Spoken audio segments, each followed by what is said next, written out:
Good afternoon and welcome to the Reach PLC Interim Results Investor Presentation. Throughout this recorded presentation, investors will be in listen-only mode. Questions are encouraged and can be submitted at any time by the Q&A tab situated in the right-hand corner of your screen. Just simply type in your questions and press send. The company may not be in a position to answer every question it receives during the meeting itself. However, the company can review all the questions submitted today and publish responses where it is appropriate to do so. Before we begin, I'd like to submit the following poll. I'd now like to hand you over to Jim Mullen, CEO. Good afternoon to you, sir. Thank you very much. Good afternoon, everyone. Some of you will have met me or heard this presentation before. I'm Jim Mullen, Chief Executive of Reach PLC. I'm going to be joined today by our CFO, Darren Fisher, who's going to take you through the half-year results and the financials of the business. And I also have Joe Britton, who's our Director of Investor Relations. And Joe will be able to answer any questions regarding our investment and investment strategy, etc. Right, so I just want to start on giving you an overview of the organisation. The background to this is I've been in the business for about 5.5 years now. Came in 2019.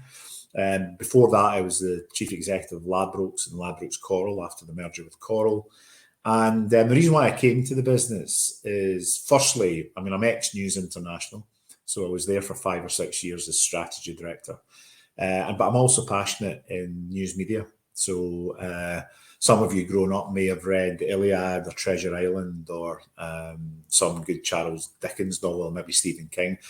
My first memory of reading was in 1974, which was Scotland's remarkable draw with Brazil in the back of the Daily Record. That's what I get read to as a child. And it's stayed with me since then.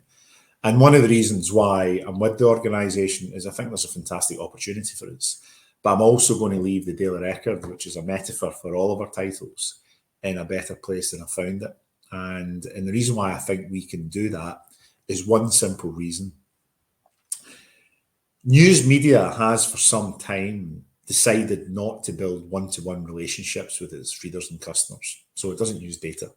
2019, we probably had data on about 340,000 of our customers, of which most of them, if not all of them, were print subscribers. So we didn't know where our readers lived online. We didn't know what age they were. We didn't know what their interests are. We couldn't really tell which content they were engaging with or where they spent time on it.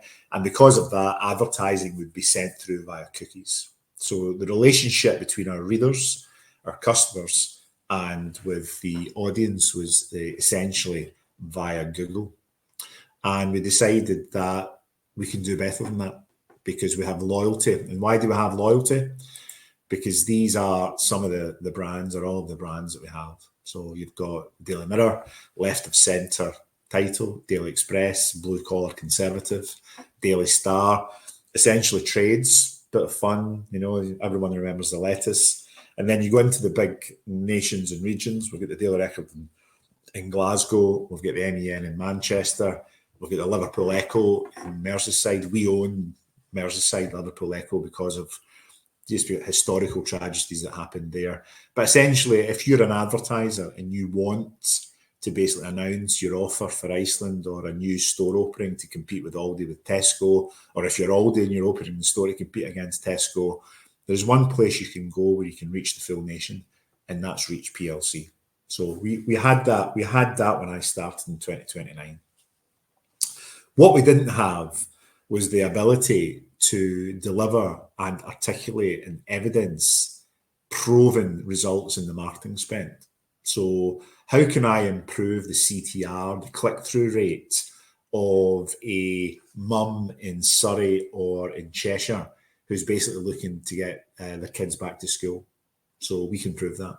How can I prove that I can get someone in maybe Surrey who's interested in niche sport like Scottish football, me, by my postcode, and also by where I live, that I've got a drive at home. And because I've got a drive, I probably drive a marked car, and therefore you can sell me more expensive insurance. How do I do that? We couldn't do that in 2029, but we now can. That was the customer value strategy.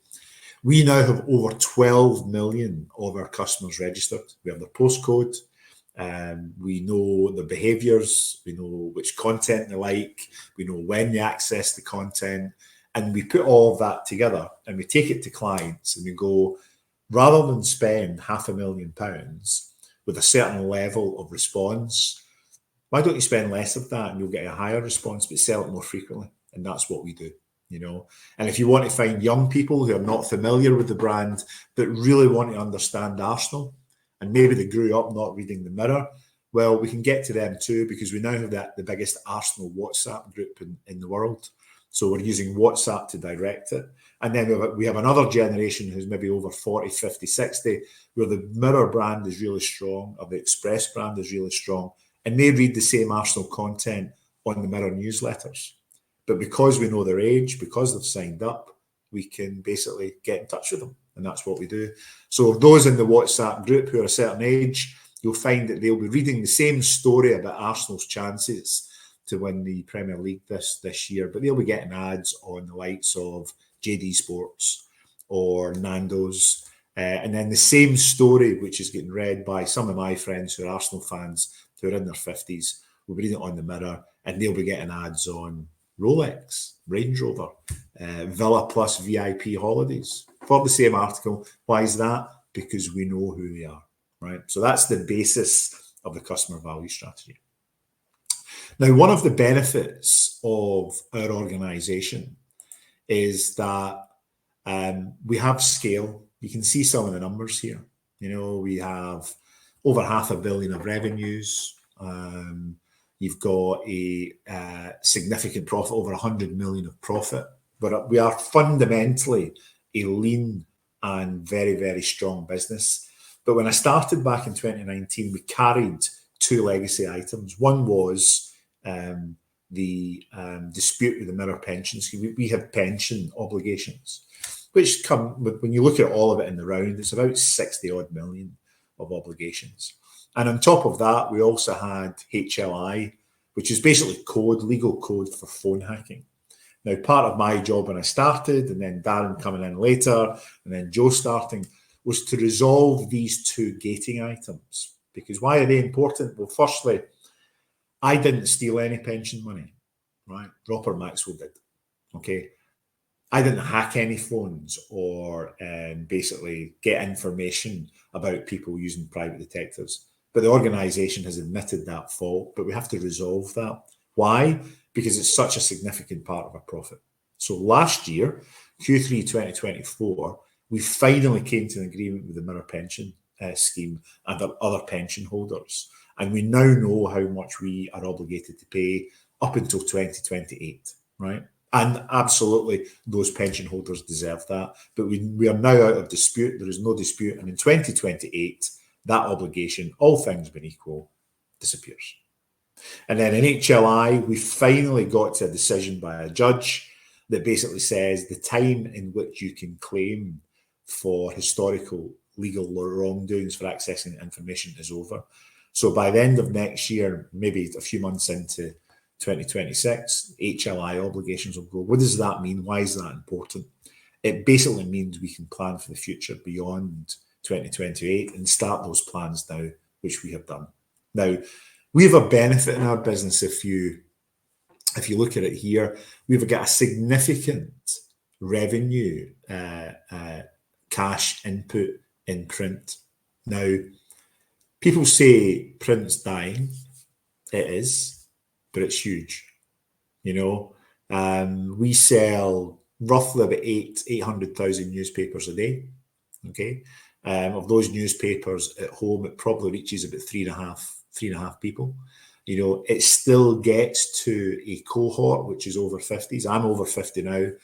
My last health check, I'm pretty healthy. I've got some big plans for my future. I don't feel as if I'm dying. You know, this is the audience that we have. And because it's an over 50s audience, it's sort of dismissed. But let me tell you a wee bit about print.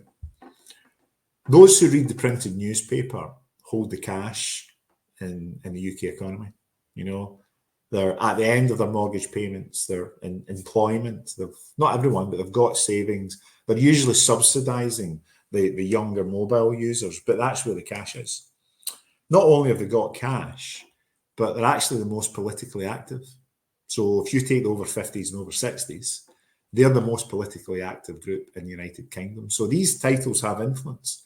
The Mirror used to be the paper of the opposition. It's now the paper of power. Used to be the Telegraph was the paper of power. It's now the Mirror. The Express is now the blue-collar conservative paper of opposition. And there is a very, very active base there who are reading it, right? So it's really, really important. Now, it's declining.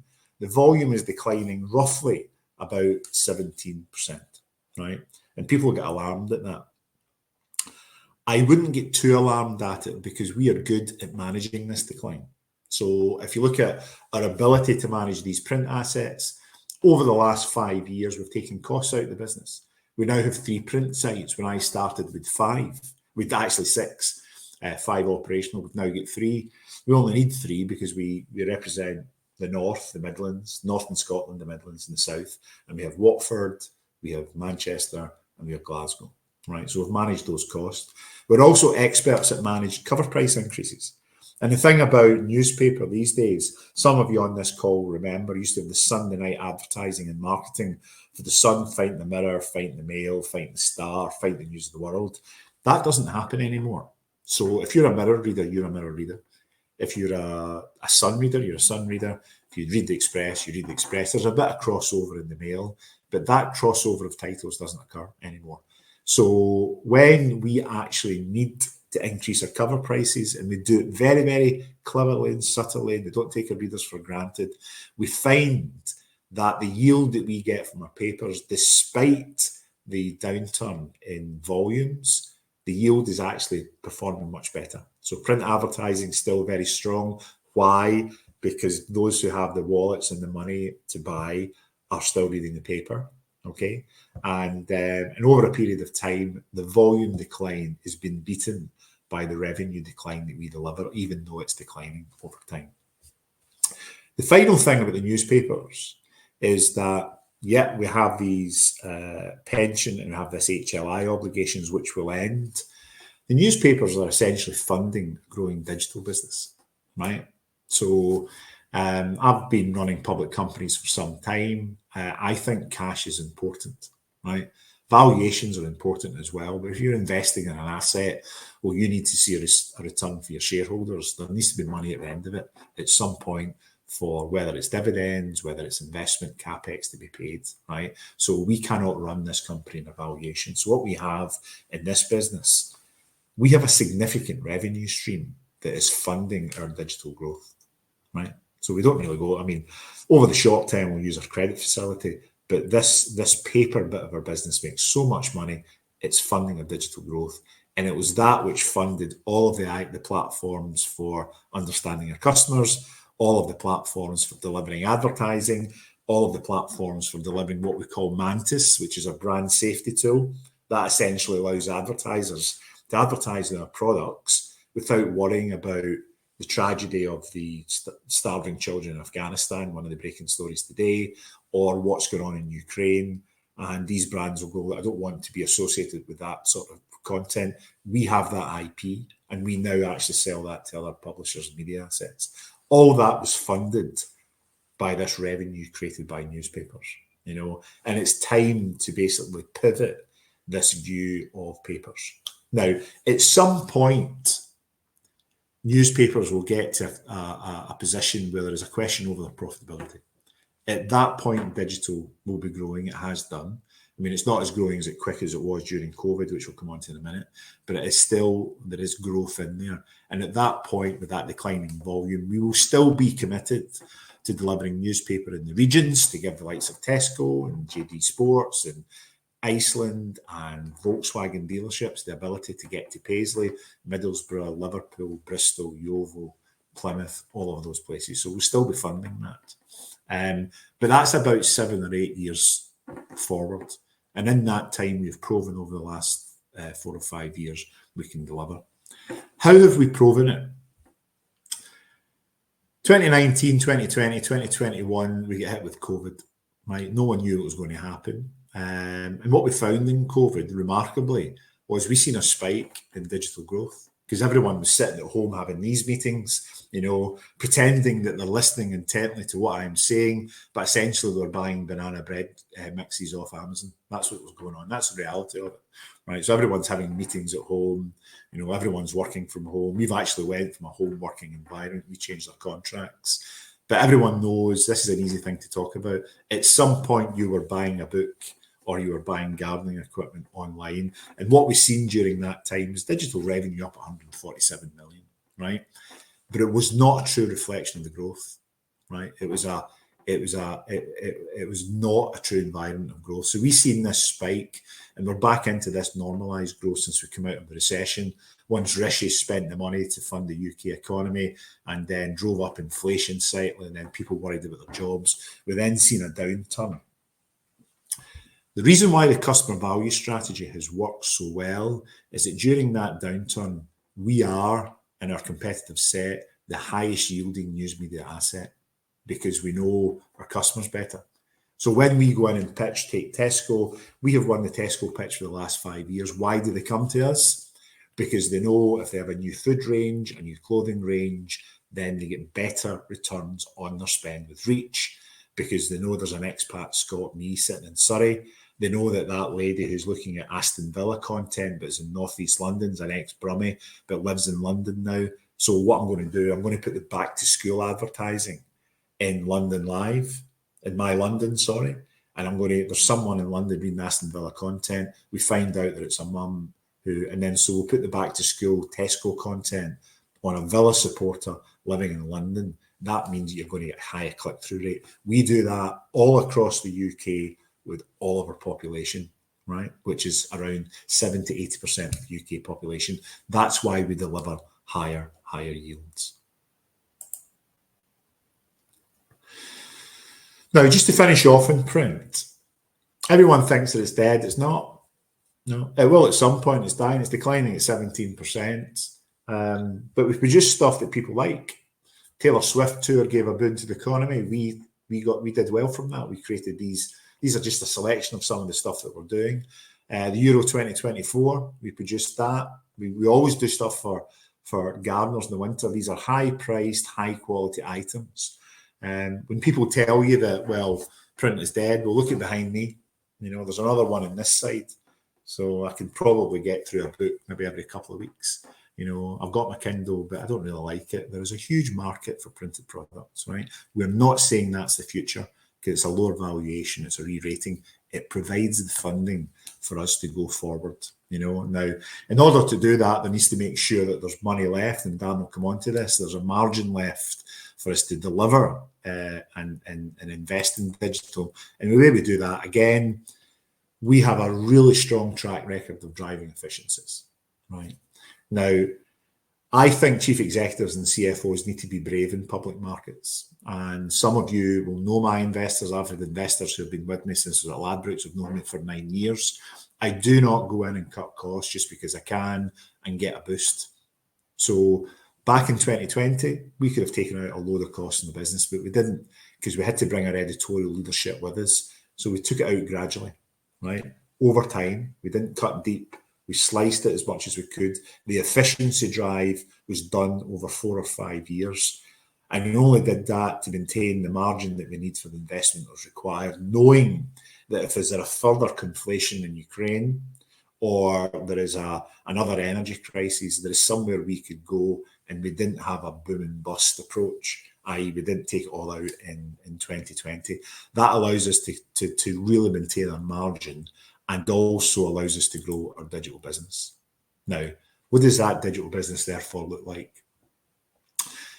You've got a British company who are the 6th biggest digital asset in the UK, right? The 5 above us are 4 of them are Americans and one's the BBC, right? So you've got Microsoft, you've got Meta, ex-Facebook, you've got Google, you've got the BBC and you've got Amazon, right? So the BBC are arguably the only British platform. In fact, you could probably, outside of Telegram and Facebook and some of the Chinese ones, the BBC is a successful British platform. Well, we sit in 6th place. We've had that position since we started in 19 and it's been growing. We now reach 69% of the UK audience, you know. They like to blow a trumpet. That's how big we are. We've got 120 brands who have loyalty. So it's not brands that have just appeared. It's brands that your father, your cousins, your mother, you've read and you're now becoming loyal to. And the average monthly digital audience is 34 million. Okay. Think Channel 4's big. Think ITV's big. Think the BBC's big. You know, that's how big we are. We sell advertising in that network. And we're delivering growth in our secure audience. What's our secure audience? That's the Arsenal WhatsApp. That's gardening. That's the expat Scot living in Surrey who's interested in niche sport, which is Scottish football. And when I get up in the morning, they know who I am. This morning, I got my Celtic newsletter. I read my 4 stories before I even read Darren's trading report. And remarkably, in those 4 stories, I got 2 adverts. I got one for Land Rover, because my wife drives a Land Rover. How we picked that up, I don't know, but we did. And I got premium insurance offer. Another one I got was Villa Plus VIP holidays to book a villa anywhere, 25,000 a month, which I can't afford actually, but I got that. Now, I know my friends back in Glasgow did not get those adverts. They probably got Asda, probably got Morrison's, etc., etc. That's it in action. That's a secure audience, and that's going at 4%. That also then leads into personalised content. So when I now go into the Daily Record or the Mirror, I get content I'm interested in. So I'm just for some reason interested in UK defence and the war in Ukraine. So I read all the stuff. The front page of the Mirror today is about Liam Gallagher and OSIS. And then on the recommender tool, I get UK defence, war in Ukraine. And I go into that because I'm interested in it. Why is that important? Because it's likely that Jim Mullen is going to read the start of that article right down to the bottom. And if within that, there's going to be 4 or 5 ad blocks. And all of those ad blocks earn us money. That's why personalised content recommendation is really important. What we used to do in 2020, 2019 was I would read that and I would get what the editor wanted to publish, right? So we're not restricting editorial. All we're saying that everything that your journalists are producing, let the algorithm select what's important. That's the difference from now from what it was then.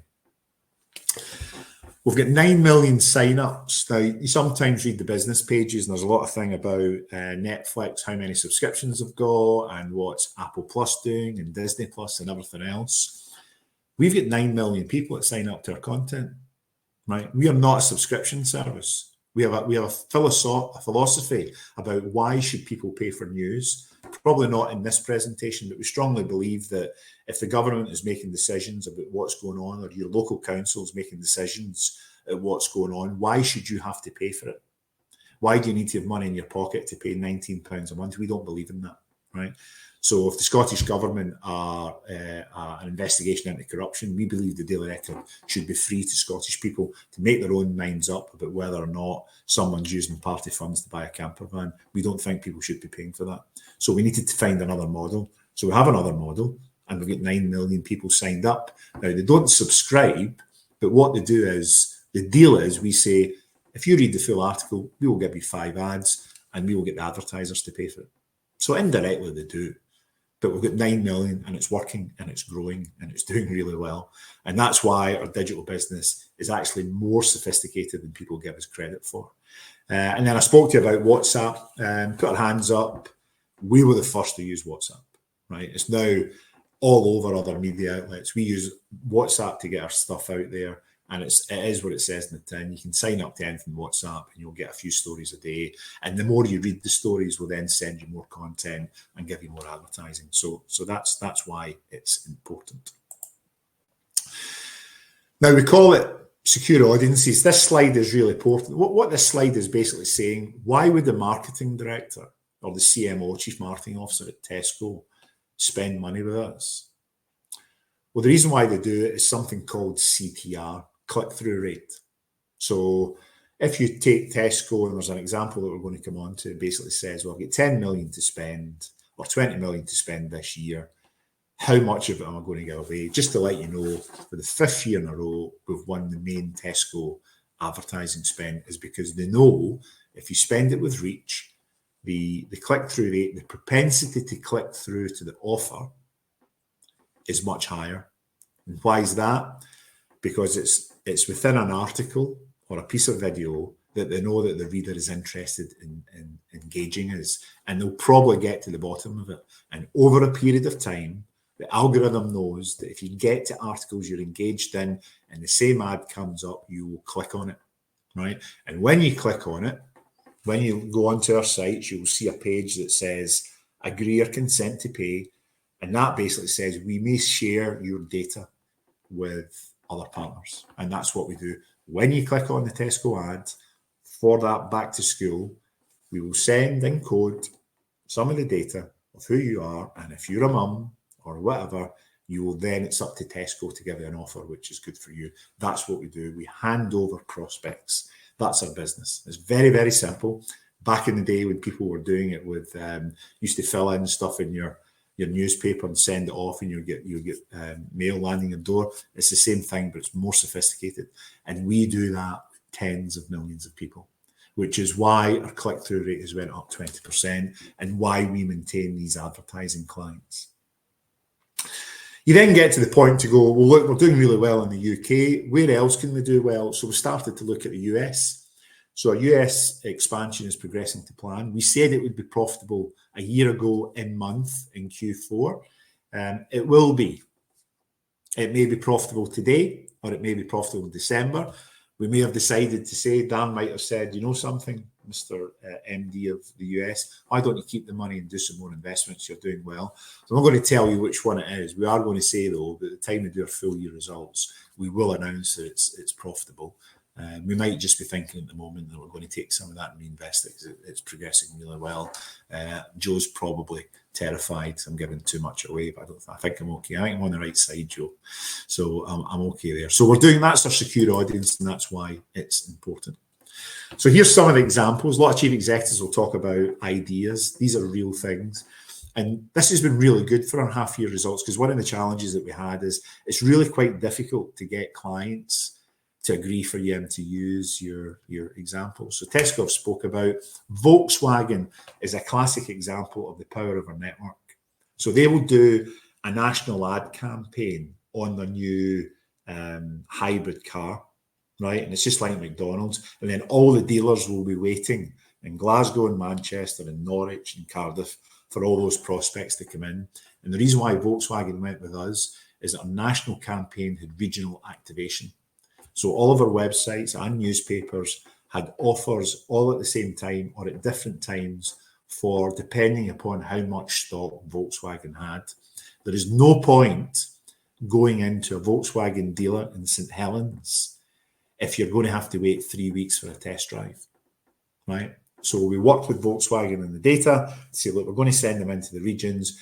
And over a period of time, we got to every dealership and made sure that the test drive ability could be really quick when you speak to that salesperson. Only we can do that, because we've got this regional business.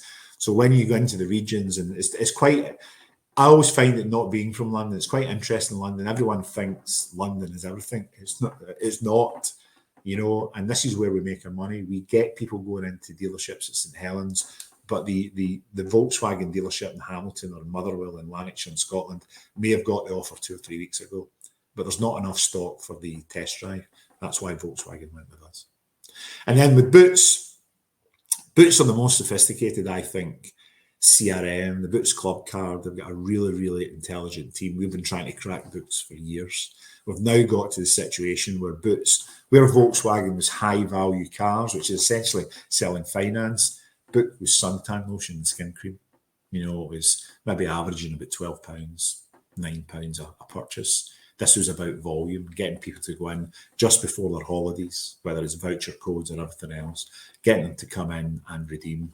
And that's what they wouldn't let us use the examples if it didn't. So it's just an example of some of the stuff that we do.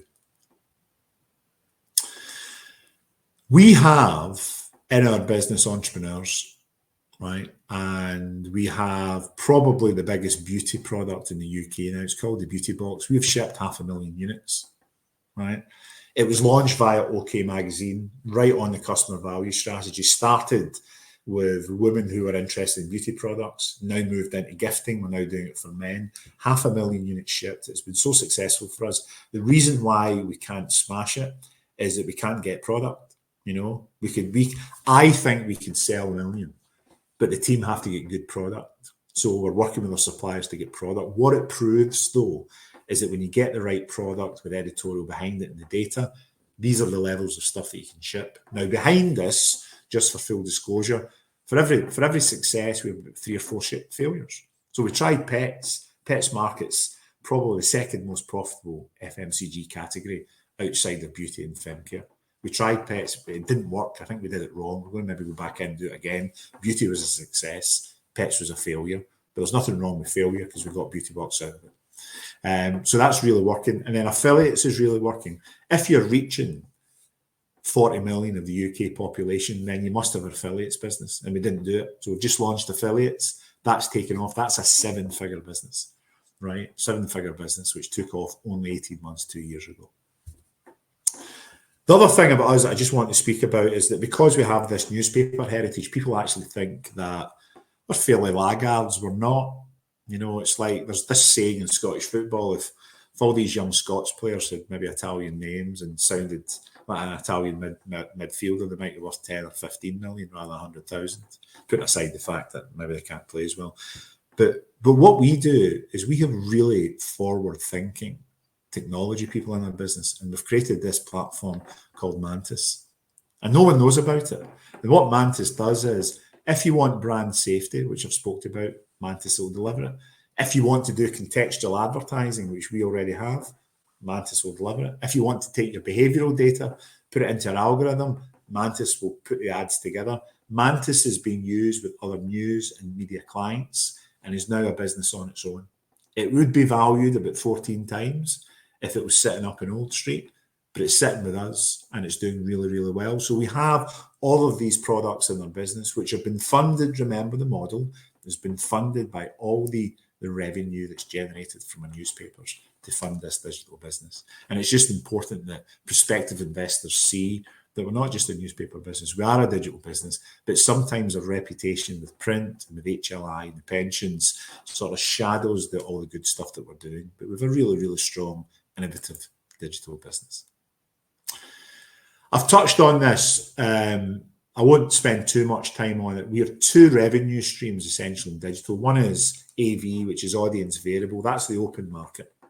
And the open market is essentially where you take the price. You know, it's programmatic. You know, if a price is set for an ad block at 20 pence, you usually take it at 20 pence. And then another one is non-audience, which is where essentially we set the price. So we're saying, if you want access to the mums who are going back to school, if you want access to the expat Scots who are looking at this content, if you want access to kids who are doing JD sports stuff, we can give you that, but we will set the price. And what we do is go into the market and say, it's not 20, it might be £1. And we'll see how much response we get. And if it's too high, we'll set it too low and we move. And if it's too low, then we'll set it too high and we move back. And we've got a trading team who trade that. We didn't have that before 2019, but because we now have the data, we now trade digital asset. It's like you would find in your trading teams and your financial institutions. You can see them trading. They're all trading the data, and that's what we do. So we've grown AV revenues. We've grown video. Video delivers higher yield because people are engaged. Our data revenue, which is more relevant, is higher yield also on that. And then you've got an e-com and affiliate in there. And the RPMs are essentially revenue per 1,000 pages. And as you can see, since last year, we've grown that by 32%. It basically means for a page that you viewed on your device, any device, the yield for that page has went up 32%. That's because of the data that we have to support it. Customer value strategy, data-driven. Couple of things that we're doing. We have a content hub. This is about efficiency driving. We used to basically, if you read the Daily Mirror, the Daily Star and the Daily Express, and you put newspapers on your dining room table, or if you open up 3 screens and you put them up and you look at England's last game against Ireland, the byline, which is the author who's written it, and some of the photographs, they'll be the same. You know, if it's just a report on the game, not commentary, which is opinion, they'll be the same. When I started, we would have three or four different sports teams. And I say 3 or 4 because you would have another sports team who would just be backup. We now have one, you know. We might have a dozen photographers now. We could go to games and there'd be 3 or 4 photographers. Liverpool, Everton, Liverpool, Man United would have the Liverpool Echo photographer, the NEN photographer, the Mirror photographer, the Express photographer, the Star photographer would all be there, and maybe even some of the Southeast, because there's loads of Liverpool, Man United fans down here, would send some photographer up. We now have 1, maybe 2, rather than 8. So that's that content hub, is bringing all this together, and we keep the editor's editorial desk for the opinions and what the Mirror stands for, but we now share most of the data. We have a studio which produces our own video content, and we use AI to generate actual content now. So if you're basically going, Ron Yeats, famous Liverpool centre-half, passed away yesterday. AI has produced some content that says Ron Yeats 10 best games for Liverpool. That wasn't written by a journalist, that was written by AI. But it was signed off by an editor.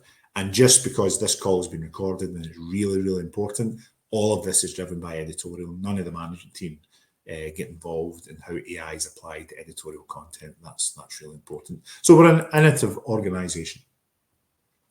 Brilliant multi-platform stuff. You see all the stuff that we're doing there. Basically, our statement is enlighten, empower, and entertain. We will challenge governments. We will call out corruption. We will publish about Partygate. We will publish about COVID. We will challenge the new Labour government. You've seen that as well in the Express. But also, we'll take coverage of Taylor Swift, and we'll have some funny stuff about a lettuce. And we'll tell you about aliens are going to land on the Suffolk Downs in the Star. And we'll have something that brightens up your day and will entertain you. But whilst we're doing that, the government should know, and local councillors and those making decisions, we're watching you. And we think we can do both, and we think we do it really, really well. So with that, I'll now hand over to Darren, and Darren, over to you, sir. Thank you, Jim, and good afternoon, everybody, and thank you all for joining us. As Jim said, I'm going to take you through just a summary of the financial highlights from the first 6 months of 2024. I think the first thing to say is, despite the industry backdrop across this period, we have made solid progress. We've continued our digital transformation, returned our digital business to growth, and our experienced operational teams have managed to deliver solid circulation and advertising performance without losing any focus on costs and cost management. From a revenue perspective, the overall decline in the period was £14 million, or 5%. Digital revenues were broadly flat, just down 1.3%. Print declined 6%, or £13 million, which makes up the vast majority of the total revenue variance. Every year, we compensate for the 17% volume decline in print.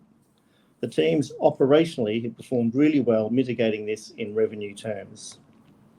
We took the difficult decisions on costs at the end of last year, which has meant we've reduced operating costs by £23 million. That's down 9% on 2023. Adjusted operating profit for the period was £44 million, £8 million ahead of last year. Adjusted operating cash flow improved by nearly £20 million, which meant we generated £58 million over this period. As I said earlier, adjusted earnings per share was 10.1p, and the interim dividend has been maintained. We ended the period with a £12 million net debt balance, which is after paying £31 million of pension contributions and a £14 million payment relating to the 2023 final dividend. Let's look at our digital revenues more closely. It is important to think about digital revenue in 2 component parts with differing characteristics. The strategic revenues, or data-driven, these essentially form our customer value strategy. The graph on the slide bridges the digital revenue performance. The data-driven revenues, which are the turquoise blue, really demonstrate the value this strategy creates and have grown 9%, despite being partly affected by the industry backdrop. In particular, we've seen strong growth from both direct advertising, where we differentiate with our data, and from deliberate actions to diversify into new areas, such as affiliates and e-commerce. As this graph shows, these revenues are more resilient and therefore sustainable, and so it's reassuring that these continue to represent a growing part of our revenues, having increased from 41% to 45% total digital revenue.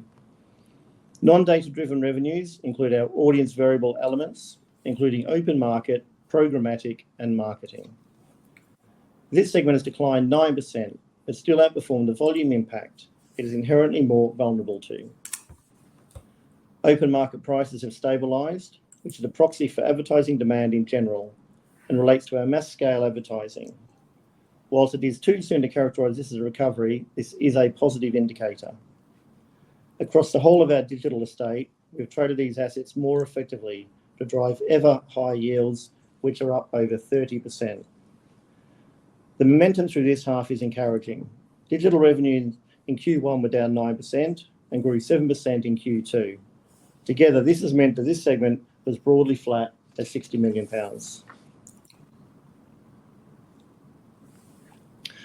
We have also continued to focus on managing costs. Operating costs on a like-for-like basis reduced by 9% or £23 million. This reduction is a cumulative impact of cost initiatives taken halfway through 2023, in addition to the actions taken at the end of the year, alongside some unwinding of newsprint inflation. The 9% cost saving means we are currently trending slightly ahead of the 5 to 6% range that we targeted. However, we expect a relative savings. What I mean by that is a percentage change to contract in the second half of the year. Let's take a look at the main parts. Labour costs reduced by 8%, reflecting the cost reduction and restructuring programs we have delivered, with headcount reducing by 14% year on year. Newsprint costs reduced by 34%. This is due to reducing volumes and the unwinding of inflation. We have negotiated more long-term contracts to secure these savings into the second half of the year. Production and sales-related costs includes production, distribution, marketing, and other costs of sales. These have reduced 7%. I've already covered the revenue movement, so let's first a note on this slide is we continue to invest carefully. We continue to expand our footprint in the US and invest into products such as Mantis, a curated marketplace, as well as new concepts including Yimbly, an e-commerce marketplace. I'm also excited about the recent trials with our new website platform, which will improve the user experience. I expect that we will be talking about this more at the full year results next year. We have delivered £20 million of efficiency savings, reflecting the strong cost management which exists across the business. Most of the savings relate to labour, along with the rationalising of our property portfolio and other efficiencies. Adjusted operating profit for the period of £44 million is up £8 million or 23%. Profit and cash remain our priorities. This slide illustrates the cash generated from operations and where it has been allocated. Let me step you through the graph. Overall, we have seen a cash outflow of £2.2 million over the period.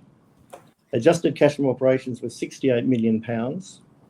We made pension payments of £31 million in line with the funding arrangements agreed with our trustees. As a reminder, the majority of these pension commitments unwind in 2028, at which point we will see material improvement in free cash generation. We paid £5 million settling historical legal issues. Our estimates and timetable for these costs remain unchanged, and we expect claims and related costs to be resolved by the end of 2025. Restructuring outflows of £30 million relate to the cost reduction measures taken in 2023. Capital expenditure of £6 million is in line with our normal level of spend, and the main parts of other include £4.4 million of net lease payments, £1.8 million of income tax, and £1.5 million of interest. We have started a program of property disposals, which have generated around £13 million in sales proceeds during the year. We closed the year with a cash balance of £12.7 million and net debt of £12.3 million. The revolving credit facility was drawn at £25 million. As a reminder, our £120 million RCF facility is in place until November 26. Cash generation was strong, with 130% of our profits converting to cash, underpinned by strong working capital, some of which I expect to unwind over the course of 2024. With that, I'll hand back over to Jim.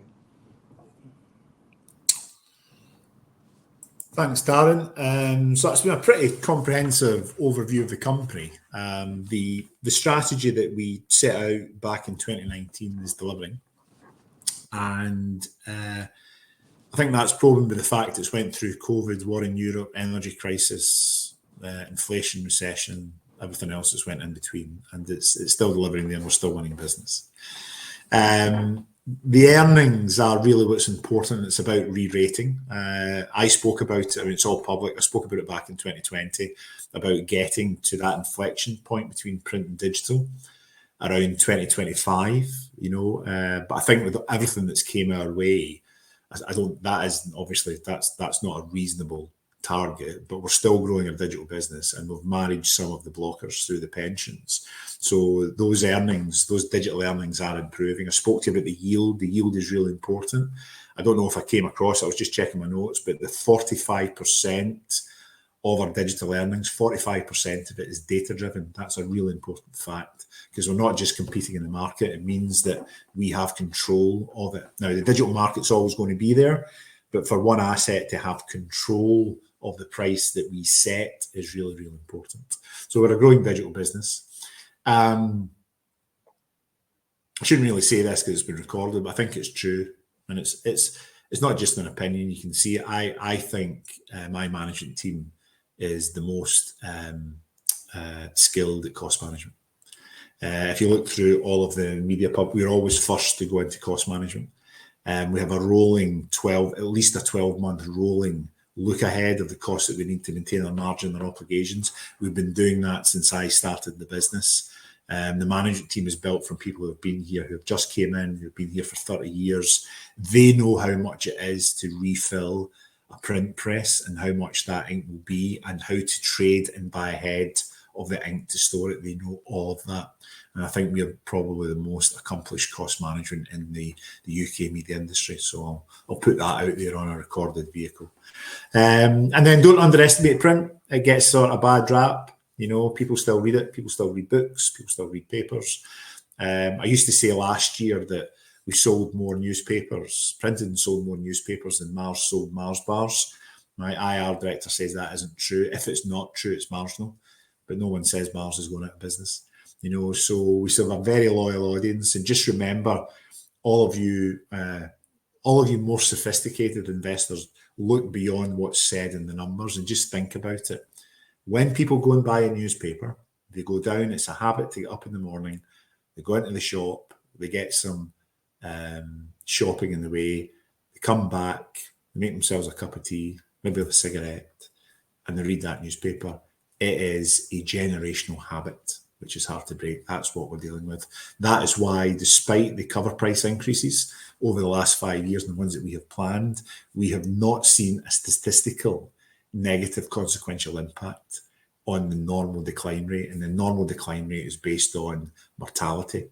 So that's how strong this habit is. So don't underestimate the print business and what underpins the cash that's generated. I'll hand you over to Joe now for any questions, and hopefully that was informative. Joe. Can you provide more details on the US expansion strategy and how the US market has performed so far compared to expectations, and your thoughts moving forward?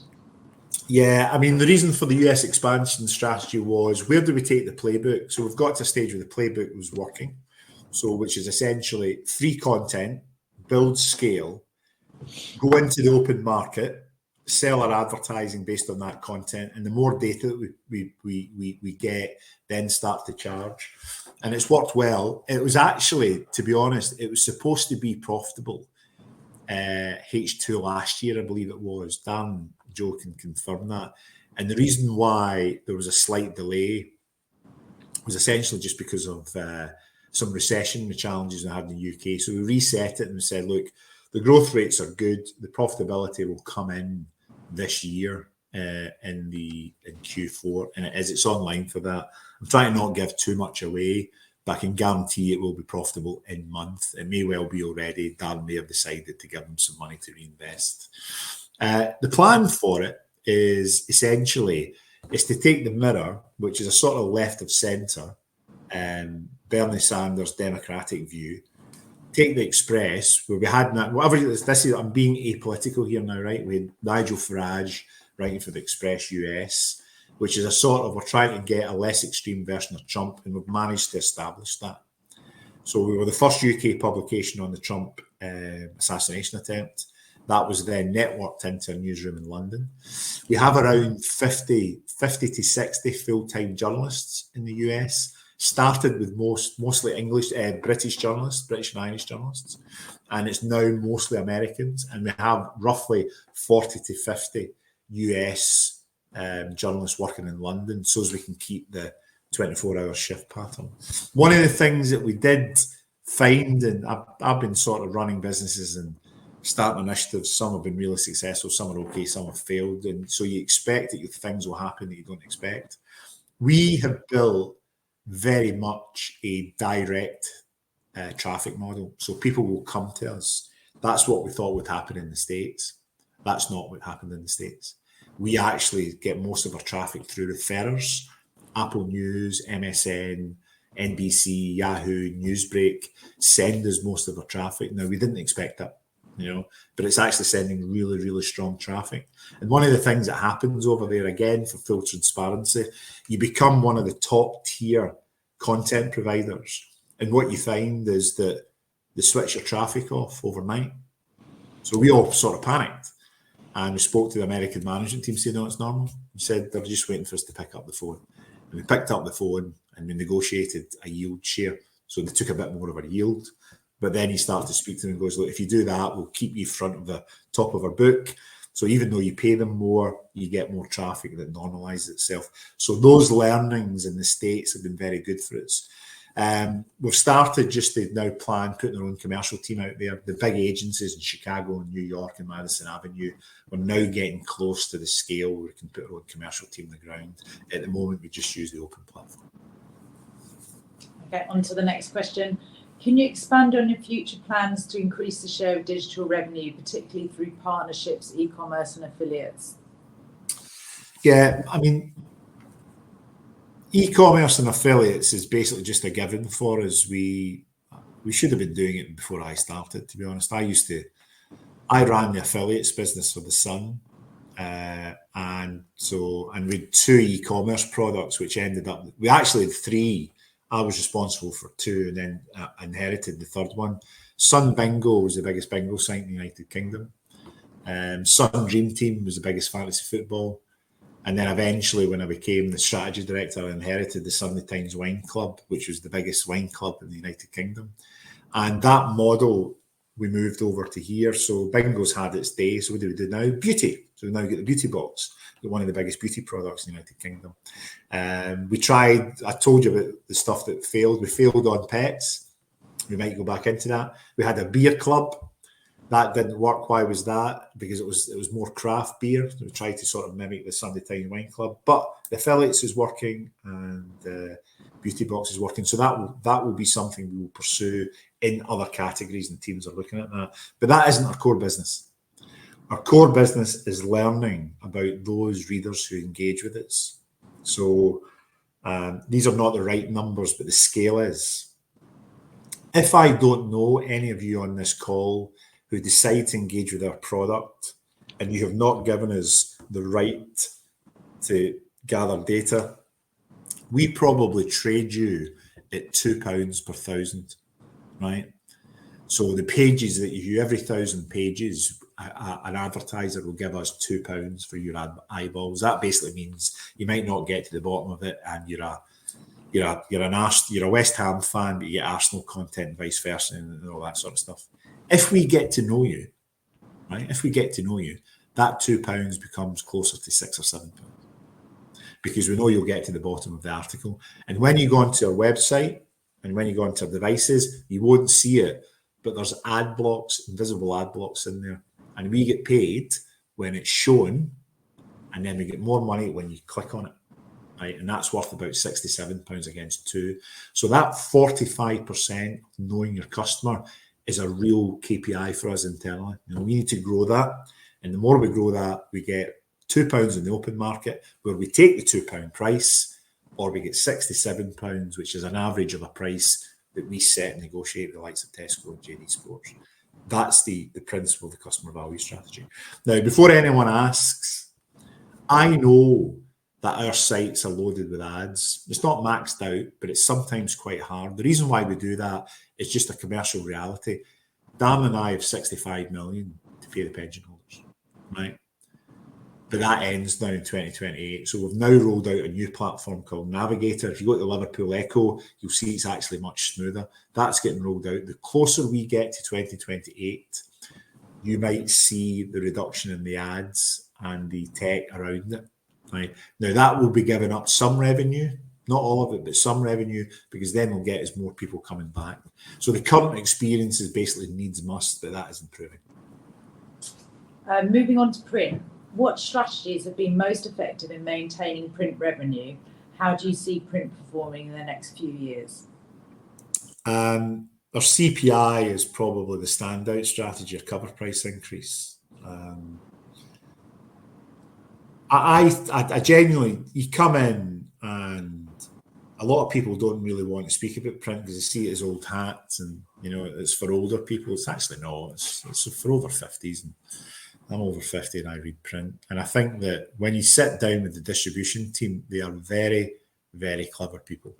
Very, very statistically minded. It reminds me of my days at Ladbrokes with a trading team. And what they have done, and we don't take any credit for this, they have, because of the loyalty to the brands, they have modelled what price increases the system can take. We often talk about a tipping point, right? A tipping point is, as you know, based in statistics and probability theory. And they model the price increases so there is no negative consequence to the price increases. And you should see it as modelled. And since 2019, and we gave them a bit of money to bring in some more analysts, they have put through a cover price increase strategy that has shown no statistical negative consequence to the price that's been applied. Now, we need to be very careful because obviously we don't want to build a gap which is too high between our competitors, because then someone might be walking through Manchester Piccadilly and pick up the Sun rather than the Mirror. That might happen, but we haven't seen any of that, and we are very, very careful about it. So CPI is really, really important. So I think that's probably one of the things for print. The other thing about print is we create all these print products. I mean, the Taylor Swift was $2.95. It was a glossy magazine. You know, we sold thousands of them. You know, we will. I shouldn't really say this. We'll probably do the same for Oasis. You know, an interesting thing about it, the marginal cost of producing these is so small because we create so much Taylor Swift content. You know, we've got the biggest news media archive in the UK up in Oldham. The content for the Oasis glossy, if we decide to do it, most of that content's already there because we've got 30 years of Oasis content, and that's how it works. It's a really cost-effective product. So those two are the two standouts which we'll continue to do. Thank you, Jim. I'm given we're nearly up to the hour. Is it worth some closing remarks before we finish? Yeah, look, I think the biggest issue that we have is a PR problem. Always has been. I think that as a prospective investor, you need to make a judgment on whether or not you can see that digital growth. We're trying to give you the evidence that it's there. We don't just operate in the news media market, which has got a certain size, probably $1 billion. We operate in the digital ad market, which is a 19 billion UK market. And I think we're doing really well there. And the biggest challenge is I am invested in the company of my own, my wife's money anyway. But the biggest challenge is to say, can they fix these historical legal issues? Because I don't know how much they're going to have to pay the pension holders. So therefore, what do they have left? When is HLI claims going to stop? We've resolved them now. So Dan and I know that that's done in 2028. But do you need to wait until 2028? If I know that it's ending, maybe I can say to Dan, why don't you go to the bank for a bit more investment for these platforms? Because we now know we can model it. So we do that, and then you go, yeah, but okay, what if you have another black swan event, war in Ukraine? I think we've proven we're good at managing costs. You know, I'm trying to give you clues in what I'm saying here. All of it's true. This is all recorded. We are 12 months ahead on our cost profile. We know next September what margin we have to maintain. The plans for doing that have already started. So you've got confidence in the management team. And then you have to make your own decision as prospective investors if you think the current price is valued for you to invest to see a return. And that one I can't help you with. Perfect. Jim, Darren, Joe, thank you very much for updating investors today. Could I please ask investors not to close the session, as you now be automatically redirected to provide your feedback in order that the management team can better understand your views and expectations. This will only take a few moments to complete, but I'm sure will be greatly valued by the company. On behalf of the management team of Reach PLC, we'd like to thank you for attending today's presentation, and good afternoon to you all.